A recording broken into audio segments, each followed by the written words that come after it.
Hello friends, I'm George, the nice smelling gentleman. Welcome back to the channel guys, I hope that all of you are doing well. In this video today I'm going to try 4 new scents from the House of Fragrance world for the first time. I'm going to unbox them and try them for the first time. The 4 scents are as follows. The first one is called The One and Only, and this fragrance is a clone of Dolce & Gabbana's The One Luminous Night. The second one is called Oud Wonder, and this fragrance is a clone of Tom Ford Oud Wood. And then the other 2 scents are part of the higher end FA line of a fragrance world scents. The first one is called After Effect, and of course, as you can probably guess, this fragrance is a clone of Initio Side Effect, and the second one is part of their niche FA line of fragrances, and it's called The Shadow, and this fragrance is a clone of Louis Vuitton's Ombre Nomade.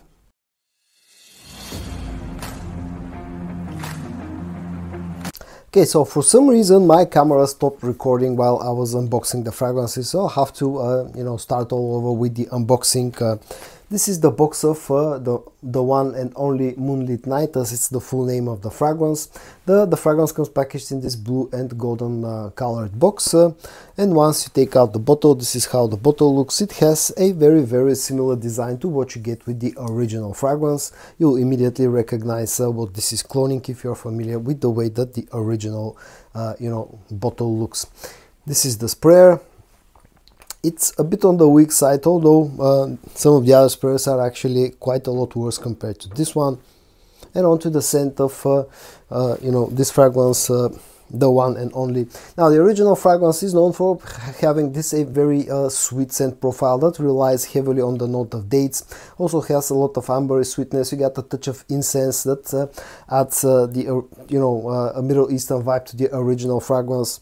You also get some other spices, and when it comes to The One and Only, it's a pretty decent clone, at least in the opening.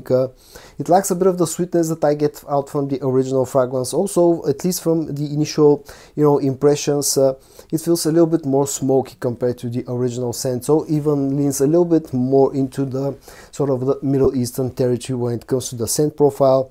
But it has a nice sweet opening that has quite a lot of spices as well. But also I think it's a little bit less spicy compared to the opening of the original fragrance.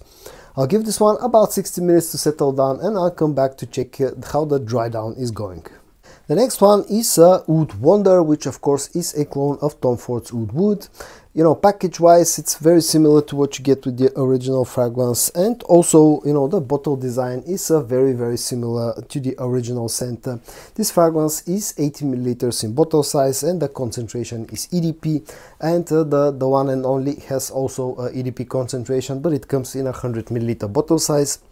The sprayer here, again, a little bit to the weaker side, maybe even feels a little bit weaker compared to the first fragrance. And onto the scent of Oud Wonder. The original scent is known for having this very nice mix of agar oud, some other ouds, some spices, and a nice amount of ambery sweetness. And Oud Wonder seems to be a very decent clone of the original scent. Now, immediately after spraying, this feels a little bit less spicy compared to the original scent, and also feels a little bit sweeter compared to what I get from Oud Wood, but still nonetheless feels pretty close. I get the agar oud right from the get-go. I get the other oud notes right from the get-go. This just seems that the ambery sweetness is a little bit stronger compared to the original.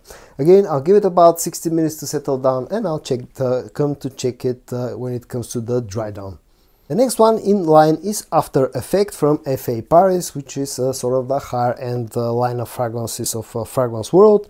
It comes packaged in this nice looking box. In order to get to the bottle, you need to slide this top part out like this, and once you do, this is how the bottle looks. This bottle is again 80 milliliters in size, and the concentration here is supposedly extrait de parfum, so it should be quite a strong scent because it has the highest possible concentration. Again, let's check out the sprayer. And this so far seems to be the weakest sprayer out of the 3 fragrances that I've checked out at this time. And onto the scent of of this fragrance of After Effect. The original fragrance is known for having this very nice mix of a strong rum note with a sweet tobacco, lots of cinnamon, some sandalwood, and a nice amount of spiciness from a saffron note. And FA Paris's take on that DNA seems to be a little bit less sweet. The tobacco note in here feels slightly less sweet compared to what I get from the original fragrance. Also, the rum note doesn't feel as strong as I get with the original.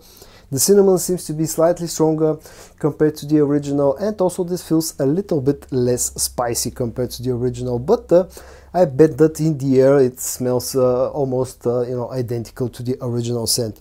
Seems to be very nicely done, and there's absolutely no harshness in the opening of this fragrance. Again, I'll give it about 60 minutes and then I'll come to check the dry down of this one. And time to check the last one, which is called the Shadow. Again, this is an extrait de parfum concentration, 60 ml bottle size, and this is the FA's niche line of fragrances. Now, I don't know how niche they are, but while I was unboxing this fragrance, while I was taking the plastic cover out, this bottom part of the box actually fell out, so the quality control, as you can see, the quality control isn't great, but let's see how the bottle feels. The bottle is actually very heavy, feels really nice, and the design is actually quite flashy, and I kind of like it. And let's see how the smell of the Shadow is going. Check out the sprayer of the Shadow. This sprayer seems to be better than all the other. Now, this fragrance is a clone of Louis Vuitton's Ombre Nomade. The original fragrance is known for that great mix of agar oud, rose, incense, leather, and raspberry.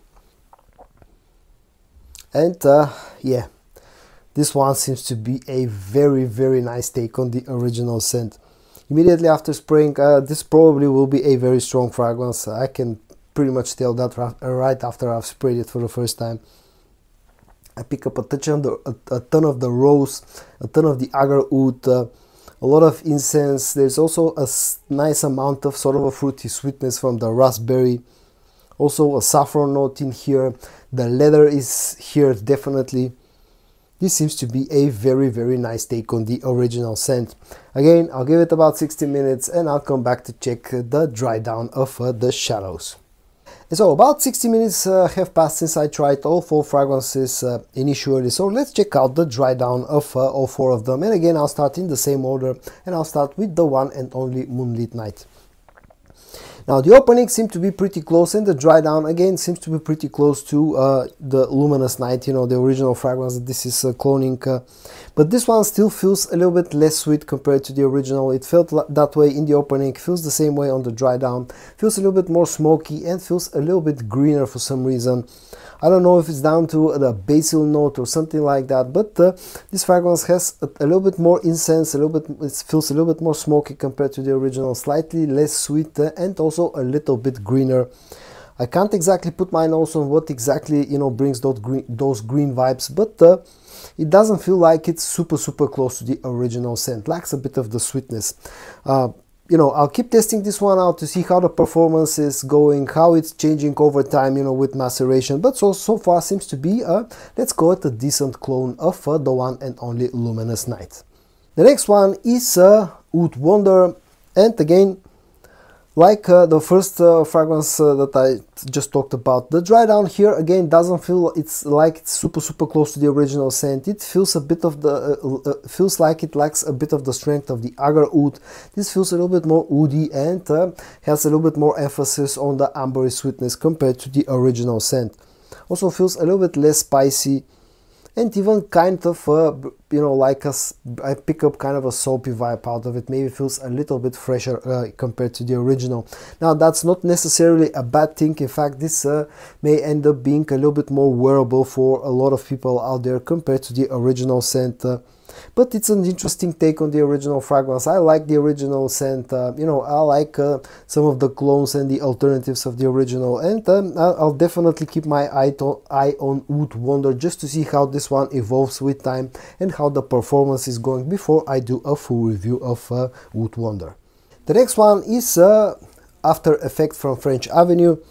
And the dry down here seems to be closer to the original Side Effect compared to the opening. The opening was, to my nose, was lacking a bit of the sweetness and a little bit of the spiciness. But the dry down is actually very nice and quite similar to the original scent, and probably in the air this will smell very close to the original Side Effect from Initio. The dry down is again very nice. The rum note is here, the sweet tobacco note is in here, the nice strong cinnamon note is in here, creamy sandalwood as well. It's a very nice fragrance, and seems to be a very decent clone of Side Effect. Again, I'll test the performance, I'll test how this one evolves with time or changes with time, and then I'll come up with a full review. And checking out the Shadow, the last fragrance in today's video from the FA niche line, which of course is a clone of Louis Vuitton's Ombre Nomade. And it's a fantastic clone, actually, really nicely done. The opening was almost completely spot on. The dry down again is pretty much spot on. The dry down now has a lot more of that nice full leather note that you get with the original fragrance. It's already lost that raspberry that gives the scent a bit of sweetness in the opening. The dry down is sweeter because of gets sweetness because of an amber note. The rose is here, the leather is here, the agar oud is here. This feels very close to the original scent, very manly, very luxurious, and with a very strong Middle Eastern vibe. And so far this seems to be the best one out of the bunch, and it's supposed to be like that because this also is the most expensive one. Again, I'll check the performance and the scent evolving over time, but I can definitely say from this initial impressions that this will end up being a beast mode of a fragrance. And so guys, in today's video I unboxed and tried for the first time 4 scents from Fragrance World that are new to my collection. The one and only Moonlit Night, which is a clone of Dolce & Gabbana, the one Luminous Night. Oud Wonder, which is a clone of Tom Ford's Oud Wood. The next one is called After Effect and comes from FA Paris, which is a sub-brand of Fragrance World, and this one is a clone of Initio's Side Effect. And the last one, called The Shadow, which is part of the FA niche line of fragrances, and this one is a clone of Louis Vuitton's Ombre Nomade. I hope that you found this video interesting. If you did, give it a like, and I also hope that you're going to join me in the next one. And until then, stay safe and bye bye.